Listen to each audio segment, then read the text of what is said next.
अस्सलाम वालेकुम व्यूअर्स, मैं हूं ज़ुबैर अपने यूट्यूब चैनल और फेसबुक पेज वाइट मार्बल सुबह से ऑनलाइन। दोस्तों, ये शक्कर चीता वाइट 14 सूत में पड़ा हुआ है।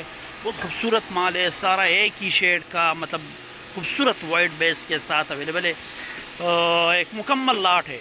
बेस इसका आप लोग देख सकते हैं, बहुत खूबसूरत वाइट बेस के साथ है और मिनिमम शेड के साथ इंतहाई खूबसूरत माल।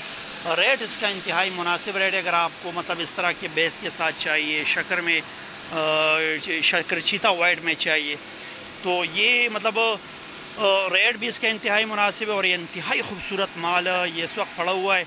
एक पूरा लाट पड़ा हुआ है। अगर आपको सुप्रीम वाइट चीता में चाहिए और सारा एक ही शेड का माल चाहिए तो वो इस वक्त अवेलेबल है, कट चुका है। और मतलब रेट की तरफ में आता हूँ तो रेट इसका 14 सूत में ये आपको 650 650 रुपये में 14 सूत में मिलेगा। 4 सूत रिसाइज करके ये आपको मतलब 4 सूत रिसाइज ये आपको मतलब 300 रुपीज़ में मिलेगा। 300 रुपये 300 रुपीज़ आम रूटीन में 350 राउंड अबाउट 400 इसका रेट चलता है। लेकिन मतलब इसका इंतहाई रेट मुनासिब रेट हमने रखा हुआ है। लोकेशन हमारी सुबह मार्बल इंडस्ट्री की लोकेशन है। व्हाट्सएप नंबर में आपने लिंक में मेंशन करा, हमारे व्हाट्सएप नंबर पर आप लोग हमारे साथ रब्ता कर सकते हैं। इसके साथ हमारी रिक्वेस्ट, हमारे यूट्यूब चैनल फेसबुक पेज को ज़रूर सब्सक्राइब कीजिए। मिलते हैं इंशाल्लाह नेक्स्ट वीडियो के साथ, तब तक के लिए अल्लाह हाफ़िज़।